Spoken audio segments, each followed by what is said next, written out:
Tools and Twisties, Precision Tools Performance Cars. We're continuing the Tool Wars Ratchet War Edition with our final installment comparing a bunch of different ratchets.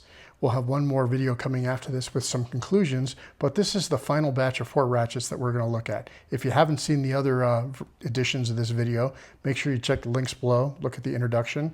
We compare some Snap-on, some Pittsburgh, some Gearwrench, some Japanese ratchets. We compare quite a few, so make sure you check them all out and like and subscribe if you want to see the final conclusion video coming up soon. So today we have an Icon G2 ratchet.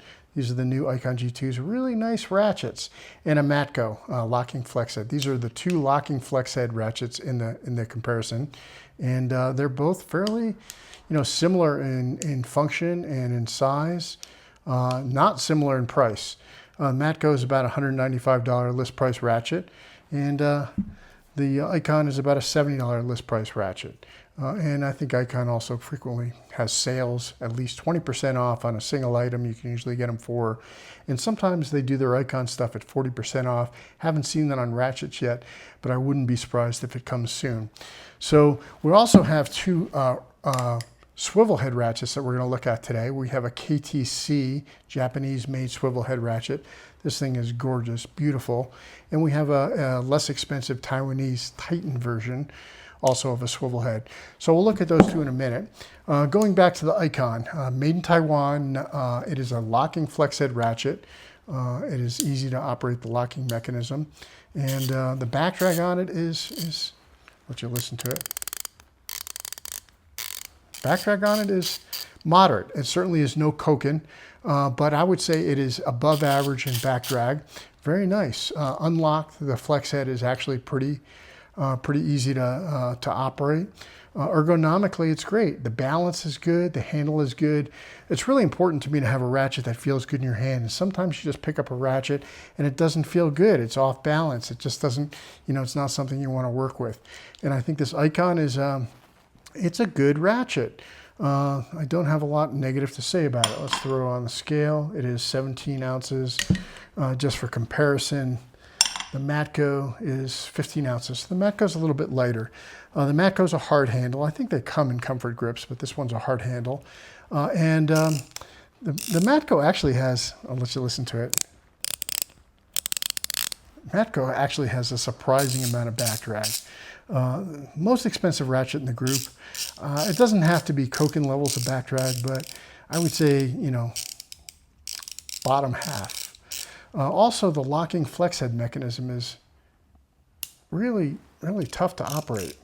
And I even got a rebuild kit from Matco, and they sent me, all the new stuff, and it's kind of the same. And, some people suggested getting in there with a file and filing it. You know what? If I'm spending $195 on a ratchet, I don't want to have to buff it. I don't want to have to take it apart and start filing it and getting emery cloth and greasing it to get it to work well. 195 bucks, it should work well out of the box. So honestly, it's not the first Matco ratchet I've had, and I've had this sort of opinion in the past. And all of this is just my opinions on things, but beautifully made. The chrome is nice. The head size is nice. There's nothing wrong with this ratchet per se, except it just doesn't seem to operate well. It frustrates me every time I pick it up because, I need to use 2 hands to.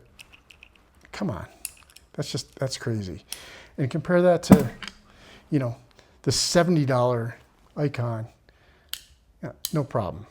Even if you're binding it up, no problem. No problem. Less backdrag, easier mechanism. So yeah, between these 2, hands down, I'm taking the Icon over the Matco, especially when you factor in price.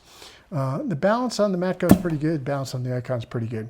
Let's look at the 2 swivel heads. This is an inexpensive Titan, 20 bucks. Not bad. I almost didn't include this in the comparison because it just really wasn't, there was nothing special about it. It's made in Taiwan. It's listed as a lifetime warranty. I don't know how easy or hard it would be to get a lifetime warranty replacement. Can't really tell how strong the head would be on it. It is a much bigger head. If you look at this KTC, this is a beautiful ratchet. This is, I think, I don't know, what was it, 60 bucks, 70 bucks? KTC, $61. You know, prices on this Japanese stuff varies a lot. If you look on Amazon and other sources, some days you'll see it at a great price, and some days you'll see it at a much more expensive price. Sometimes you have to check some other sources. Sometimes you can, you know, buy them and they get shipped in from another country and they take a while, but they're a much better price. I really like this ratchet though. Whether or not, you know, a swivel head is a replacement for a flex head is a different story, but I'll let you listen to this one. Super low back drag, beautiful handle, beautiful finish, beautiful balance. It goes in your hand, feels great. It is 13 ounces compared to this one is also 13 ounces. So I'd say out of these four, the Titan is probably a miss. We'll do some final conclusions. KTC is gorgeous. The Icon is a great ratchet. I would say that if you're buying it at sticker price, you maybe are overpaying. Wait for it to go on sale, and that's probably a great ratchet to add. And Matco, you know, maybe it's just me, but not really a fan. So we are going to have one final video in this series. We're going to go through all of them really quickly again, and I'll pick out my favorites, and I'll let you know what I think are the best ones to add to your shopping list and which ones you might want to avoid. That is Tools and Twisties, and we are out.